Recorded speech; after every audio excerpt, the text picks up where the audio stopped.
Welcome back to the next episode of TMT with Mike O'Reilly. My guest, Brendan Kasper, and I want to get this correctly here, Associate General Counsel and Data Protection Officer for 8x8 and former president of the VoIP Coalition. Did I get that right? Yeah, that's correct. Perfect.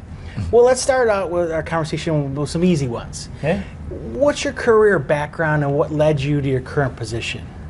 So I think like a lot of people in the telecom space, I didn't start out, I wasn't in college and be like, hey, I'm going to become a telecom regulatory attorney. So it was a little bit, of circumstance. So when I graduated from college, it was right at the time of the 1996 Act, and I worked for an economic consulting firm that was founded by a number of professors at UC Berkeley, and I was actually working in the DC office of that firm.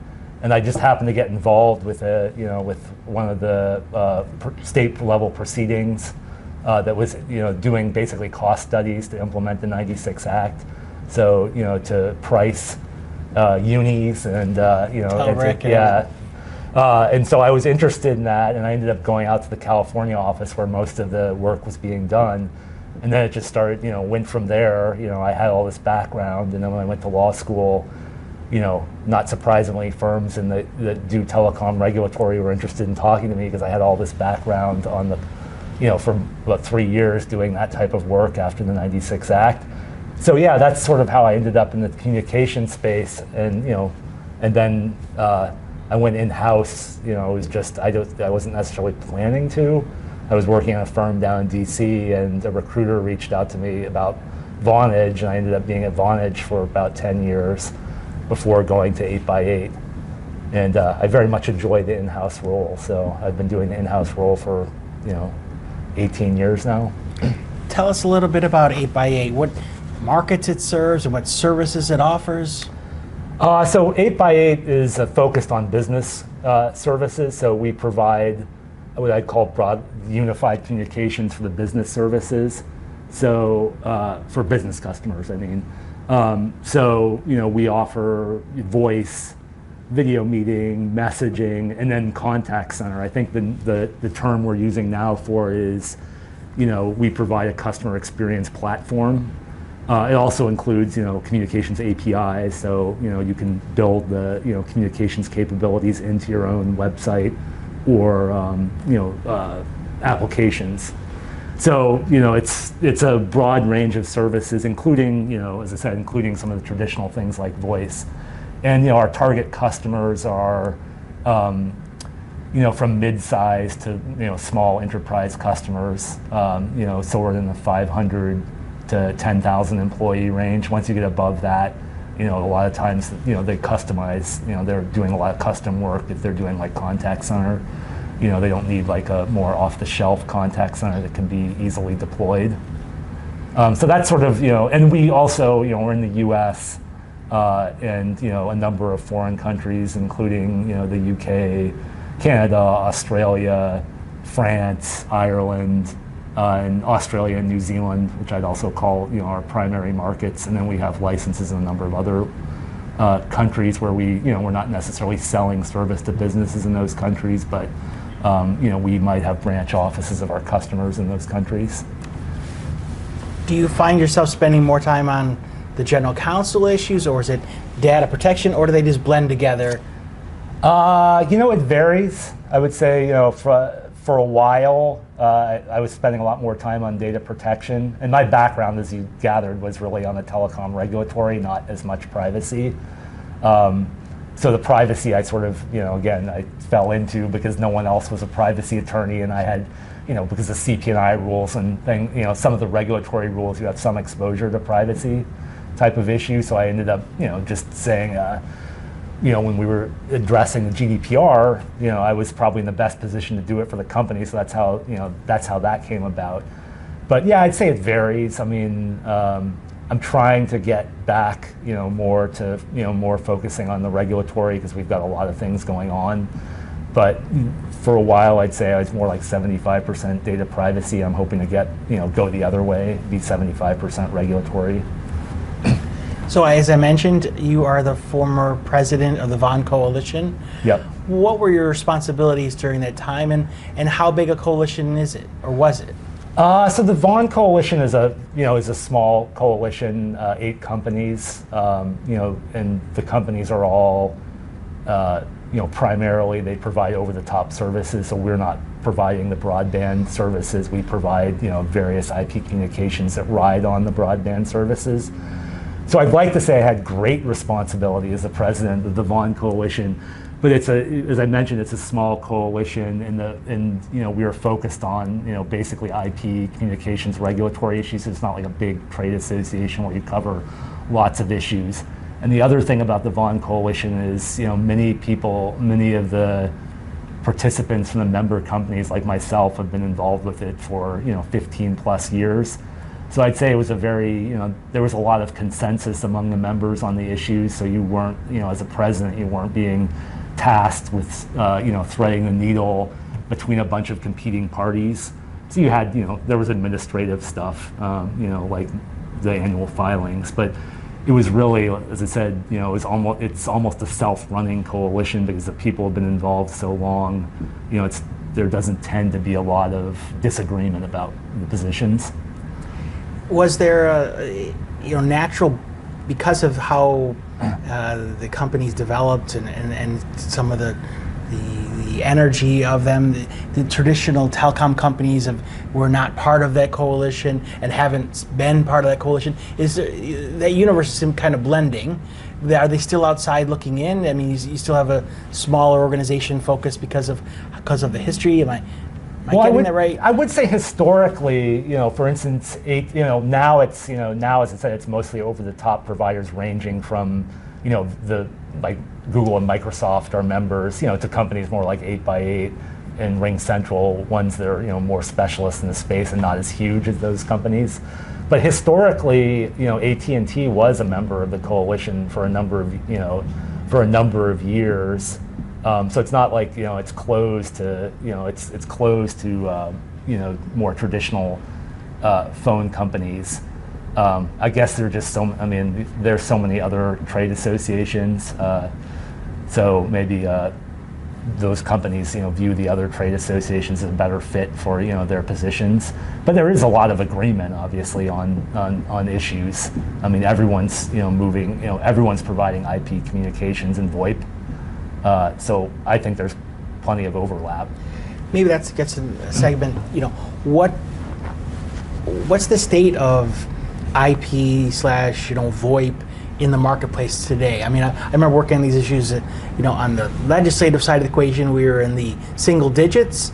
20 years later, we're in a much different place. Yeah, I mean, I think the latest FCC data is closer to 80% of the wired voice lines are now VoIP. So, I mean, in a lot of ways, VoIP is becoming, voice communications at this point. And as I said, it's not just, over-the-top providers. A lot of that is, incumbents switching to VoIP technology as well. I think I don't have that off the top of my head, but I think the FCC data breaks down, both sort of these OTT providers and, the incumbent voice lines as well that have switched to VoIP. So technologically, I mean, VoIP has been I'd say VoIP has been a great success. And part of that obviously has to do with the way it was regulated. How do you envision your platform, as you mentioned today? It's business market, but are the services more akin to something like a WhatsApp, or do they look more like, if you're a business provider, more like a traditional telecom company? Well, I think the voice isn't that much different than traditional voice. I mean, it has the same functions, but I mean, all of these platforms sort of merge, and I believe obviously WhatsApp is less focused on business, but I believe that they also provide a range of IP communication services as well. Provide messaging, which was their original, and then I think they do voice and video. These the business platforms do all that stuff too. So we're doing voice, traditional voice, video meetings, team messaging, and so intra-company messaging, but also SMS messaging as well. And then the contact center stuff is all about the ability to manage a contact center, so that kind of reporting, analytics. So it's all built on one platform.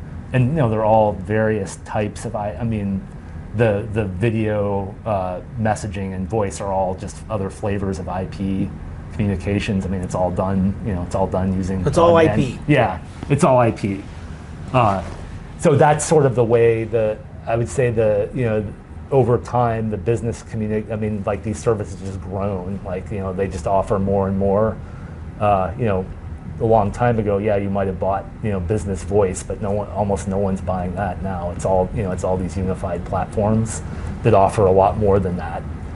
And they have different like I said, different levels. Like not everyone needs like the contact center capabilities, for instance. They might just need in communication in like a law firm, like internal communication for your internal employees, which would be just voice, video, and messaging would probably do it. You don't need to like manage like the calls coming into the individual attorneys. You mentioned that you may have like a market cap size in terms of how what's your traditional sell point for businesses. Do you see the big players who have small, they tend to have a smaller business, SME kind of market driven universe? Are they competing against you in the marketplace, or are they kind of separated universes?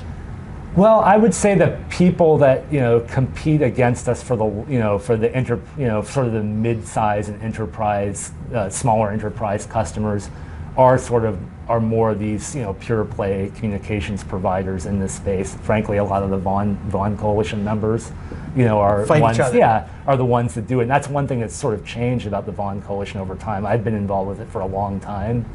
And obviously originally the focus was probably more consumer services. Now it's almost all, every member is really much more focused on business services. Why do you think that changeover? Is it, well, I mean, one of the reasons that it changed over, I think, is just the market. The consumer VoIP services largely became commoditized. The cable companies moved in big. They're the ones who now, for the consumer, I suspect they're the ones who serve the bulk of the consumer market as opposed to the OTT providers. So business offered a lot more, margin. But obviously all that stuff over time, as I said, the voice is certainly not, not much of a, there's nothing that unique about business voice. So a lot of the value is probably driven from these other things you're doing at this point. So you mentioned, and I completely agree, everything's going IP. It already is there. What does it look like the future of the communications network? I mean, are we to a point where there's no longer a need for things like traditional calling features and functions? Do businesses still demand them? Do we still need telephone numbers, for instance? So I think voice services, as they have existed traditionally, will probably be around for a while, but they are definitely slowly going away. I mean, I know from personal experience, like I do a lot less. If you went back 20 years ago, I did a lot more voice calling and conference calls and things like that. I mean, now I almost, even on one-on-ones, I almost always just use the video meeting functionality, because it's obviously nicer to be able to actually see the other person. And especially, like I've worked remotely for a long, since well before for COVID. So, I mean, for me, the video part's really important because it would be really hard to just, only talk to people through voice. So I don't think the voice is necessarily going away. I just think it's going to, quickly, I think it's just slowly becoming less important as a service. And telephone numbers, I think it's sort of the same thing. I mean, they're very embedded in the communications, infrastructure. Like, as I'm sure that, for a pure VoIP call, I mean, it's not necessary to have, a phone number as the identifier, but it is sort of a convenient identifier that, cuts across service providers. So maybe sometime in the future you won't need telephone numbers, but I think for quite a while they continue to be important. And I know, from a company perspective, we're always concerned about, making sure that we have the ability to get access to phone numbers, because it's pretty much critical for your service and your customers. the customers are coming into want to port their as businesses, they want to port all their existing phone numbers because that's how they're identified to the public. So I think it's going to take a long time probably for phone numbers to go away. No, it's completely fair, and I'm not against getting telephone numbers out there. It's just a factor of like, I see a universe where you could be a QR code or an IPv6 number, and I don't have to be a 7-digit number. Yeah.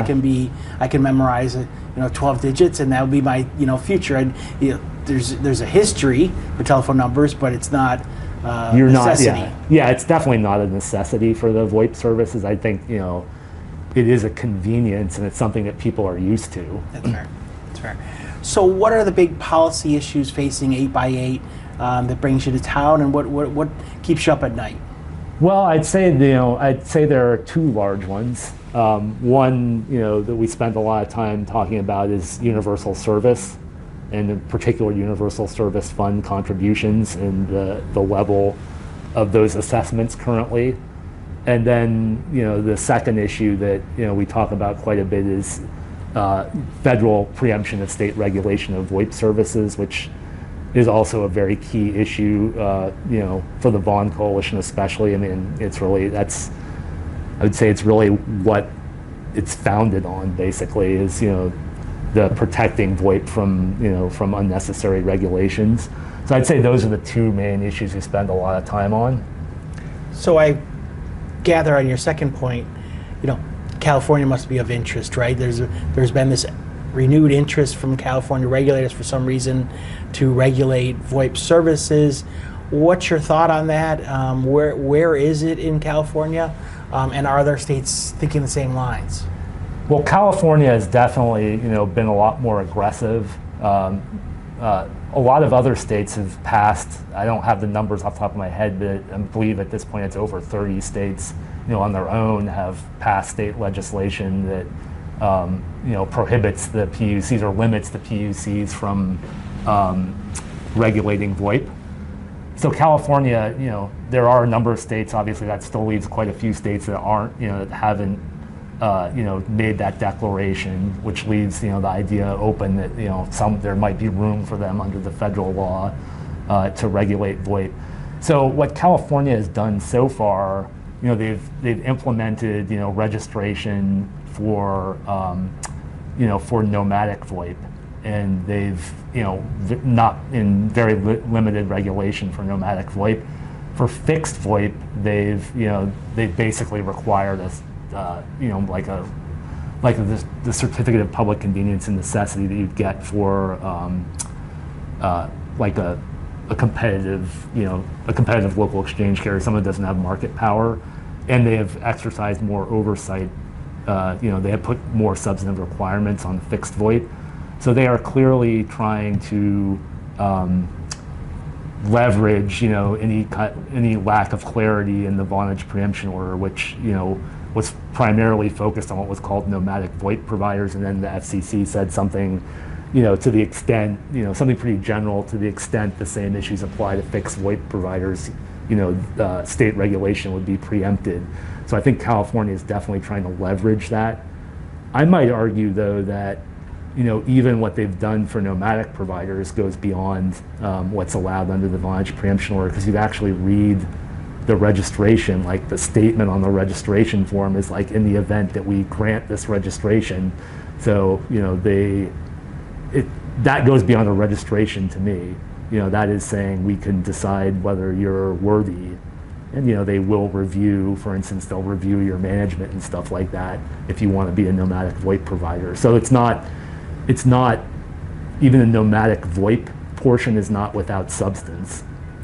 And how is there any value of a state engaging in this? How does this square within interstate commerce? I'm sort of a biased observer, since I've been this has been a key issue for me for a long time, but I would say, in my view, no, because if you look at historically why states exercised authority over telecommunications carriers, the state PUCs, I mean, one, back in the old days, the voice service, it was not just a service, it was a network. I mean, that was the copper network. So there was, local access or local facilities. Like I built a network, it served my users in California. The other reason for state PUC regulation was that this was because the service was a network. The barriers to entry were very high. Like if I wanted to go out and provide services to business customers in California, I'd have to go out and actually build a physical network to them to compete with at the time PacBell. Nowadays, of course, it's much different. Like I don't have to. I could provide service to a state without having, as a nomadic VoIP provider, without having any facilities at all in the state. It could be, like for instance, the data center in Virginia we could use to serve, pretty much all the mid-Atlantic and Northeast states if we wanted to without having any facilities in the state. And then the other difference, of course, is the barriers to entry in voice services are not high anymore because it's become another service that runs on a broadband network. So I would argue that the state PUCs do not have much of a role. I mean, if people are unhappy with 8x8, it's not that hard to find someone else who can provide service. And the FCC has taken care of sort of the public interest type of regulation, i.e. the non-economic regulation, which like 911, CALEA, paying USF, that type of stuff. And I know the states sometimes say, oh, consumer protection or service quality, but again, my response to that is, there's a lot. It's like we're not alone in this space. There's a lot of other people that compete with us. If the service quality isn't good or we do something bad, you can it's not that hard to find someone else to provide this service. And so is it, for lack of a better word, a power grab by the PUC who didn't like what happened 20 some odd years ago and is now trying to revisit the history? What's the added benefit? Why spend time on this if you're state PUC? You've got a lot on your plate, supposedly. Why go around this route? Well, I mean, I guess because you still have, because you're basically going to be out of business as far as a communications regulator if you don't do something, because even as we talked about, even the incumbents who they've traditionally regulated are obviously moving towards IP. So if you don't set the precedent that you can regulate this, you're going to just lose your regulatory authority. So I'm sure it's institutional. I mean, obviously they probably think it's justified, based on other things like consumer protection and ensuring service quality. But I mean, I think it's to protect what they've traditionally had. I mean, you mentioned service quality. What is it that they would do? I mean, it's not on the network performance. It is merely, are you entering and exiting, contracts with your business providers, right? Is there? Well, I mean, at times, states have, and I think California has, suggested service quality standards for VoIP service. And that's actually not that easy to do, right? Because you have different types of VoIP, and that's one thing I've seen in the past when, people have gone down that road. The difference, between, an 8x8 and say like, a service provided by an incumbent provider or a cable company, those guys actually control they actually provide a network as well, so they have more control, over the quality of the actual network itself. So over-the-top services tend to be built to, handle, greater latency and packet loss and jitter and some of the things you have when you don't control the network. So then if you try to put like a standard on, and this is what you often see, like it has to have this, this level of packet loss or this level of jitter. I mean, it's like outside the control of an OTT. What we do is try to, make it so our services can operate when we don't actually control the network.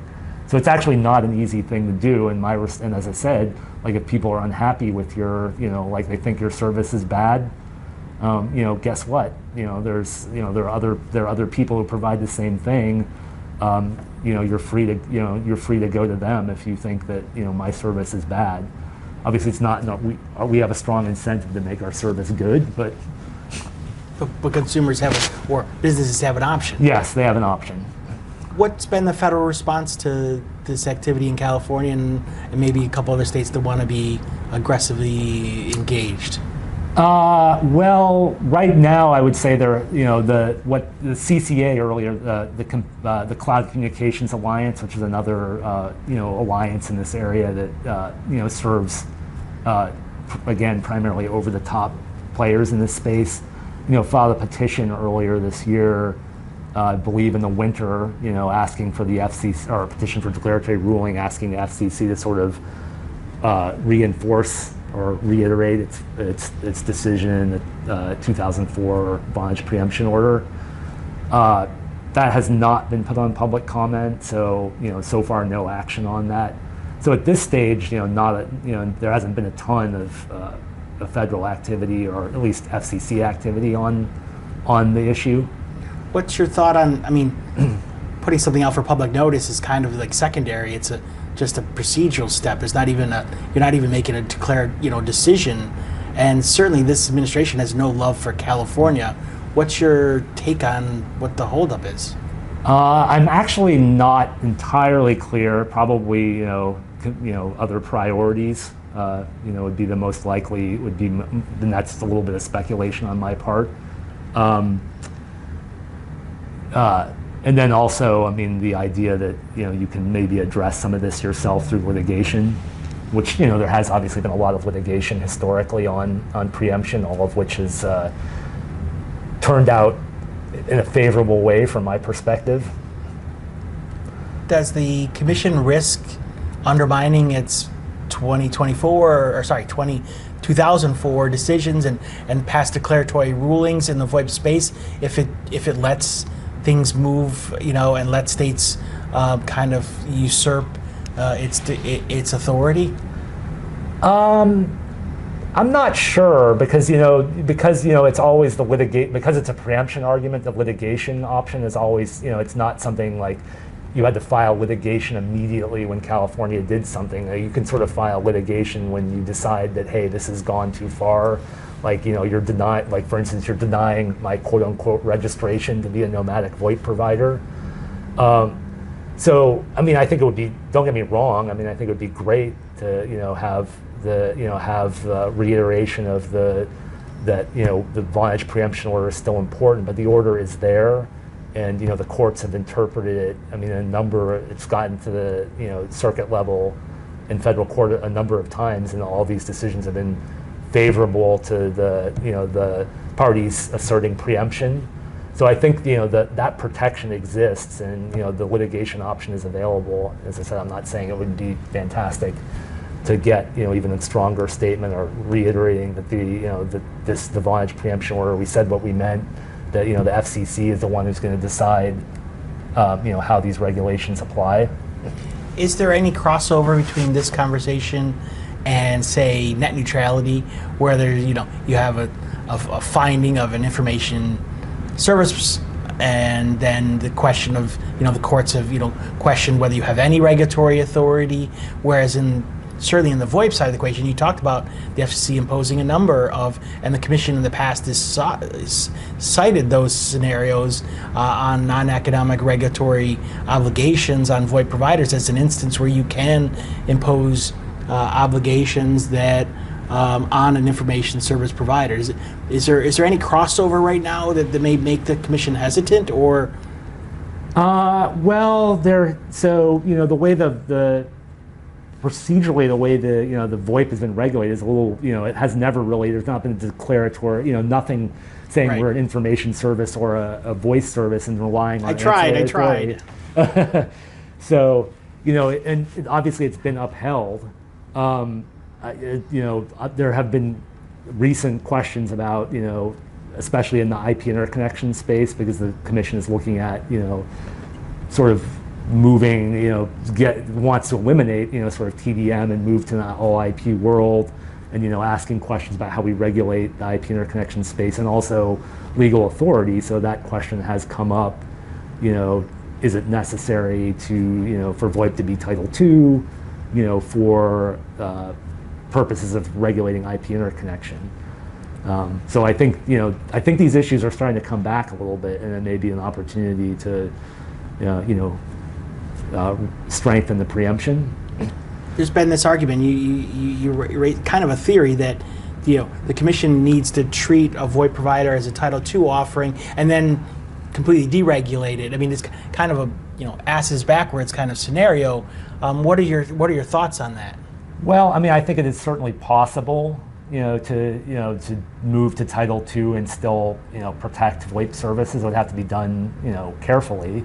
For instance, I would like to see, forbearance for anything beyond what the FCC has already done, and as far as the Title II regulations.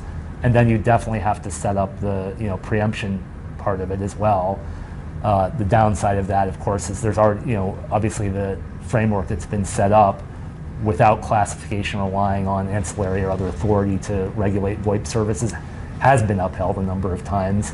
I think, obviously we'll start that fight again if you went to Title II and coupled with forbearance and preemption.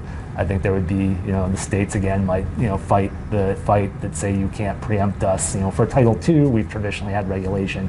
It just would open, potentially open a can of worms, but as I said, it could be done. Does it? I mean, but it is kind of a factor of undermining previous work that is done in settled ground. Is there a worry that you couldn't get all of the protections that you've had in the past on the current structure if you make a decision that you're a Title II carrier and then you hope for forbearance? I think the broadband industry worried for asked for forbearance.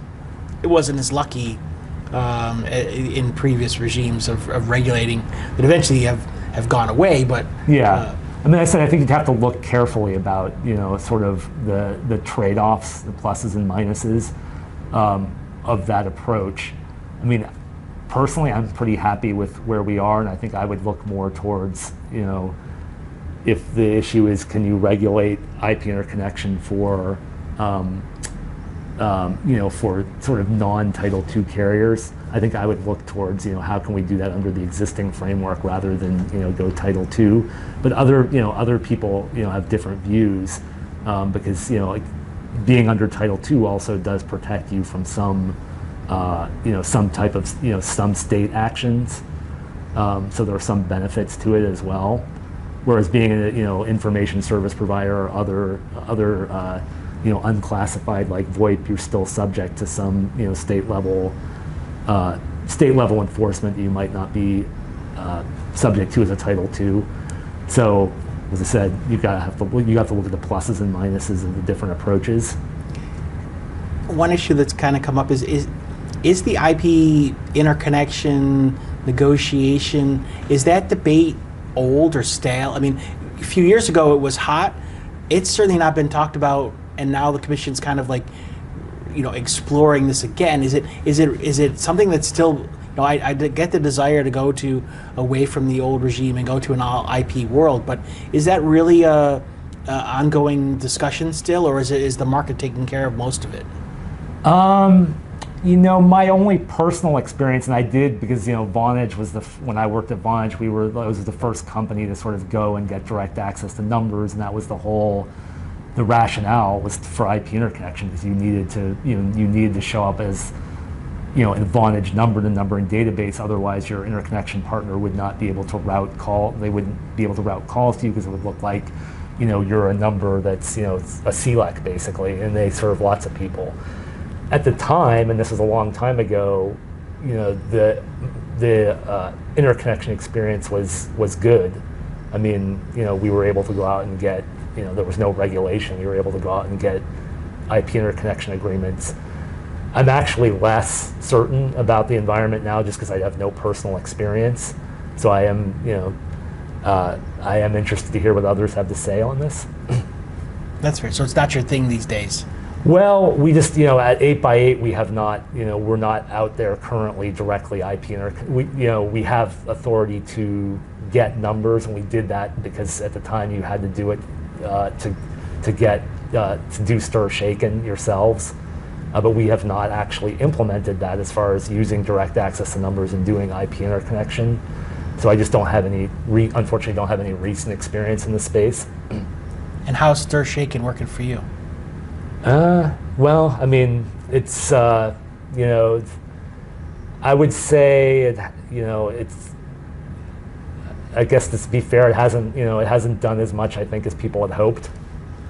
We're doing it, but there's, as I'm sure you're aware, there's still lots of problems in this space, as far as not being able to identify or having problems identifying the calling parties. So one last question, and I'll let you go. When you look out to the industry, you've been involved in 20 plus years, more than that, since '96. That's almost 30. Yeah. How do you see the industry developing, in the VoIP in particular? Do we go to a world where it's just seamless? And we're sort of there now, but you still have regulatory friction on some certain points. Do we, in 10 years from now, does that still exist, or is this all irrelevant? Well, I would like to think in 10 years, you start to become, it starts to become irrelevant. Because there is so, I feel like, the IP space is relatively open and low barriers to entry. From a regulatory perspective, I don't see a lot of need for regulation. And, these are, as I said, things like voice that have traditionally been regulated are largely being commoditized at this point. So in the future, I would like to say some of these regulatory fights, will start to go away because there'll be less need to, impose regulation at all. There may still be some of the, the baseline, like I said, sort of the public safety type stuff, 911, but it's all stuff that's been established. But beyond that, I think in the future world, I'd like to see, maybe that these services are, aren't subject to special regulation. You have a few baseline things, and that's basically it. There's no more need to sort of worry a lot about, traditional type of telecom regulations for these services. Then maybe let me flip the question on its head. Okay. Looking back, in 2004, did you think in 2025 we'd be at this point? 80% market, I won't say market penetration, but 80% carrying of traffic. Is VoIP related in some capacity? No, not really. I mean, just looking back from my experience back then, I mean, you were excited about the possibilities of VoIP, and as I said, I've been involved in the VoIP space for a long time, but I didn't necessarily think that these providers were going to, it was going to become the standard. As I said, it's not just the VoIP pioneers. I mean, now everyone, of course, is doing VoIP. The traditional phone companies as well. I mean, to me, I think it has been very successful, and a lot of that has, as I said, I would credit to the way the FCC regulated it. I think it was, it was a great move by the FCC in 2004 to, adopt the vonage preemption order and take that approach, because it freed up. I mean, these services, like I said, the VoIP service, I don't go out and install like a California service. I do a national service. I'm not doing something specifically for California. So, to make me sort of do 50 different state regulations for a service that's deployed on a national level has certainly made it much easier to expand quickly. So, no, I did not anticipate it was going to be this successful. Well, I can't thank you enough for your time. Really appreciate it and your insight. Thanks so very much. Thank you, Mike.